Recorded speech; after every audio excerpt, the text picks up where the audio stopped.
ये कुछ ऐसे क्वेश्चंस हैं जो पिछले 1-2 साल में नीट के पेपर्स जो हैं उनमें पूछे गए हैं। पहले 3 क्वेश्चंस जो है ये नीट के 24 में जो पेपर हुआ, नीट का पेपर जो 2024 में हुआ, ये उस पेपर से लिए गए हैं। पहला क्वेश्चन क्या है, Graafian follicle contains, Graafian follicle में क्या होता है? Primary oocyte, secondary oocyte, tertiary oocyte, ovum, क्या होता है? Secondary oocyte। This is the ovary. Ovary के बाहर एक अंदर ओवरी के इनर साइड में एक लेयर होता है जिसको बोलते हैं जर्मिनल एपिथेलियम। जर्मिनल एपिथेलियम की कुछ सेल्स एक्ट करती है एज प्राइमोर्डियल जर्म सेल्स। इन प्राइमोर्डियल जर्म सेल्स oogenesis के टाइम पे ये कन्वर्ट होगी किसमें? कुछ सेल्स ओगुनिया में। ओगुनिया पे फिर क्या होता है? प्यूबर्टी के टाइम पे FSH एंड LH रिलीज होते हैं। इनके FSH के इन्फ्लुएंस में ये कन्वर्ट होगा डिफरेंट फॉलिकल्स में। पहले बनेगा प्राइमरी फॉलिकल, फिर बनेगा सेकेंडरी फॉलिकल, फिर बनेगा टर्शियरी फॉलिकल और इवेंचुअली बनेगा ग्राफियन फॉलिकल। अब इस ग्राफियन फॉलिकल में क्या होता है? सेंटर में होगा सेकेंडरी oocyte, उसके बाद इसके कुछ मेम्ब्रेन्स होंगे, एक जूना पिलुस्ट्रा होगा, कोरोना रेडिएटा होगा, फिर बाहर होती है कुछ थीका सेल्स, ठीक है ना? इन थीका सेल से क्या रिलीज होता है? एस्ट्रोजन। लेकिन क्वेश्चन क्या था? Graafian follicle contains. अभी हमने देखा ग्राफियन फॉलिकल में क्या होता है? Secondary oocyte। So correct answer would be secondary oocyte। Next question क्या है? oogenesis completes in, oogenesis कब कंप्लीट होती है? After fertilisation, fetal life, puberty, after fertilization and birth। इसका आंसर क्या आएगा? After fertilisation. वो कैसे? देखो oogenesis की जहां तक बात है, ये कब स्टार्ट होती है? It starts before birth. तो हम क्या बोल सकते हैं, जो फीटल लाइफ यहां पे लिखा है इस टाइम पे oogenesis स्टार्ट होती है, बर्थ से पहले। फिर बर्थ तक आते आते ये कन्वर्ट होता है किसमें? प्राइमरी oocyte में, प्राइमरी oocyte में। बर्थ के बाद प्यूबर्टी तक यही सिलसिला चलता रहेगा। फिर प्यूबर्टी के टाइम पे ये 2 हार्मोन्स रिलीज होते हैं। इन 2 हार्मोन्स के चलते एक साइकिल स्टार्ट होता है, मेंस्ट्रुअल साइकिल। इस दौरान फिर क्या होगी? यहाँ पे होगी फिर मियोसिस फर्स्ट, ठीक है ना? मियोसिस फर्स्ट के टाइम पे ये प्राइमरी oocyte कन्वर्ट होता है सेकेंडरी oocyte में। अलोंग विद दैट एक छोटी सी पोलर बॉडी भी बनती है। समझ में आया? तो उसके बाद क्या होगा? फिर जब फर्टिलाइजेशन होती है, फर्टिलाइजेशन के बाद होती है मियोसिस सेकंड। मियोसिस सेकंड के टाइम पे सेकेंडरी oocyte कन्वर्ट होता है किसमें? ओवम में। साथ में बनेगी सेकंड पोलर बॉडी। जब ओवम बनेगा तब जाके oogenesis कंप्लीट होती है। So the correct answer would be after fertilisation. क्यों? ओवम कब बनता है? ओवम बनता है आफ्टर फर्टिलाइजेशन। समझ में आया?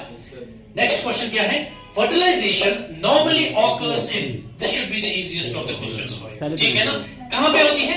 fallopian tube में। fallopian tube is the correct answer। देखिए, this is the uterus, uterus से यहां पे निकलता है क्या? ओविडक्ट्स।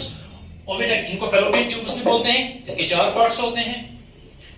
ये फनल शेप पार्ट जो है इसको बोलते हैं इनफंडिबुलम। इनफंडिबुलम में यहां पे होते हैं फिंगर लाइक प्रोजेक्शंस जिनको बोलते हैं फिब्री। इनफंडिबुलम के आगे यहां पे होता है एक स्ट्रक्चर जिसको बोलते हैं एम्पुलम। एम्पुला से आगे होता है स्ट्रक्चर, उसको बोलते हैं इस्थमस। और यहाँ पे जो पार्ट होगा जो ओविडक्ट्स को कनेक्ट करता है यूट्रस के साथ, इसको बोलते हैं यूट्राइन पार्ट। फर्टिलाइजेशन होती कहां पे है? मेन जो टेक्स्ट की स्टैंडर्ड लाइन है वो है कि फर्टिलाइजेशन होती है एम्पुला में। या अगर ऑप्शन में एम्पुलरी इस्थमिक जंक्शन दिया होगा तो यू विल पिक दैट। क्यों? असल में ये जो फर्टिलाइजेशन है ये कहां पे होती है? It occurs at the junction between ampulla and isthmus, और उस जंक्शन को बोलते ही है एम्पुलरी इस्थमिक जंक्शन। समझ में आया? सो the correct answer would B fallopian tube। These 3 questions were asked in the paper which was conducted in 2024। अब next question क्या है?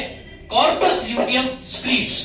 कॉर्पस ल्यूटियम क्या स्क्रीट करता है? एस्ट्रोजन। क्या कहता है? Progesterone, estrogen, both LH। देखो अभी हमने देखा जर्मिनल एपिथेलियम ये क्या एक्ट करता है? Primordial germ cells.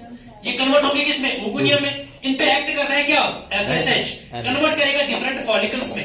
इवेंचुअली बनेगा क्या? Graafian follicle. ग्राफियन फॉलिकल के बाद होती है यहाँ पे कुछ सेल्स, इनको बोलते हैं थीका सेल्स। इन थीका सेल से रिलीज होता है एक हार्मोन, इसको बोलते हैं एस्ट्रोजन। क्या बोलते हैं? एस्ट्रोजन। ये एस्ट्रोजन की लेवल जब बढ़ती है इससे सिग्नल जाएगा कहां की ओर? एंटीरियर पिट्यूटरी की ओर। वहां से निकलेगा दूसरा हार्मोन, उसको बोलते हैं ल्यूटिनाइजिंग हार्मोन। वो ल्यूटिनाइजिंग हार्मोन इस ग्रेफिन फॉलिकल को अटैच कराता है, किसके साथ? ओवरी के वॉल के साथ। जब ये अटैच होगा, इस ग्रेफिन फॉलिकल में था क्या? सेकेंडरी oocyte, वो सेकेंडरी oocyte बाहर निकलेगा, उस प्रोसेस को बोलते हैं ओव्यूलेशन। सेकेंडरी oocyte बाहर निकला, बाकी जो अंदर बचा वो कन्वर्ट होगा किसमें? कॉर्पस ल्यूटियम में। अब इस कॉर्पस ल्यूटियम में अभी भी कुछ थीका सेल्स होती है। हमने क्या देखा? थीका सेल्स क्या सिक्रीट करती है? एस्ट्रोजन। लेकिन अब थीका सेल्स, इनका जो पहले नंबर था वो थोड़ा डिक्रीज हो गया, कम नंबर में होती है, इसलिए एस्ट्रोजन की सिक्रीशन भी कम होगी, लेकिन सिक्रीशन होती है। समझ में आया? लेकिन इसके साथ जो इसका मेन हार्मोन है वो क्या है? प्रोजेस्टेरॉन। अब अगर दोनों ऑप्शंस, बोथ ऑप्शंस में यू विल पिक बोथ। अब अगर बोथ नहीं है, फिर प्रोजेस्टेरॉन भी दिया होगा, एस्ट्रोजन भी दिया होगा, यहां पे ल्यूटिनाइजिंग हार्मोन दिया है, या इसके अलावा और कोई और ऑप्शन होगा, that time you will pick progesterone. Why? Progesterone is the main hormone being secreted by corpus luteum. लेकिन अब दोनों, अगर बोथ ऑप्शंस में, you will pick both. Why? एक प्रोजेस्टेरॉन तो ये सिक्रीट करता ही है, लेकिन अभी भी इसमें कुछ थीका सेल्स होती है, वो थीका सेल्स क्या सिक्रीट करती है? Oestrogen. So the correct answer would be both. समझ में आया? लास्ट क्वेश्चन इज फॉलिक्यूलर, क्या है? LH surge occurs during. LH surge कहां पे होती है? हमें पता है प्यूबर्टी के टाइम दो हार्मोन्स निकलना स्टार्ट होते हैं, एक FSH और LH। जब पहले FSH निकलेगा, ये थोड़ा थोड़ा इसकी कंसंट्रेशन बढ़ती है, फिर 14th डे पे इसकी सर्ज होगी, पीक आएगी, ठीक है ना? यहां पे इसकी हाईएस्ट कंसंट्रेशन होती है, फिर ये धीरे धीरे कम होती है, ठीक है ना? तो इस तरह का ग्राफ बनेगा। कहने ये ग्राफ क्या इंडिकेट करता है? What does this represent? LH surge। ये पहले रिप्रेजेंट करती है FSH की बात चल रही है। FSH में क्या होता है? पहले थोड़ी सी कंसंट्रेशन होती है, फिर कंसंट्रेशन बढ़ेगी, 14th डे पे क्या होगा? ये पीक पे चला जाएगा। सबसे ज्यादा कंसंट्रेशन 14th डे पे होती है। लेकिन जब FSH रिलीज होता है, FSH के चलते क्या होगा? फॉलिकल बनेगा। लेकिन जब फॉलिकल बनता है, साथ साथ उसमें थीका सेल्स भी बनती है। थीका सेल से क्या रिलीज होगा? एस्ट्रोजन। इसका मतलब क्या है? अगर FSH बढ़ रहा है, एस्ट्रोजन भी साथ साथ थोड़ा थोड़ा बनेगा। 14th डे पे इसका भी पीक आएगा। जब एस्ट्रोजन का पीक आएगा, पीक आने का मतलब क्या है? इसकी कंसंट्रेशन बढ़ गई। समझ में आया? अभी बोला, जब एस्ट्रोजन की कंसंट्रेशन बढ़ती है, ये सिग्नल भेजता है कहां की ओर? पिट्यूटरी की ओर। वहां से क्या निकलेगा? Luteinizing hormone. मतलब क्या स्टार्टिंग में कोई ल्यूटिनाइजिंग हार्मोन नहीं होता है? क्यों? क्योंकि इस टाइम पे एस्ट्रोजन नहीं होगा। जब एस्ट्रोजन पीक पे चला जाएगा, उस टाइम पे सिग्नल जाएगी, तब जाके ल्यूटिनाइजिंग हार्मोन आएगा।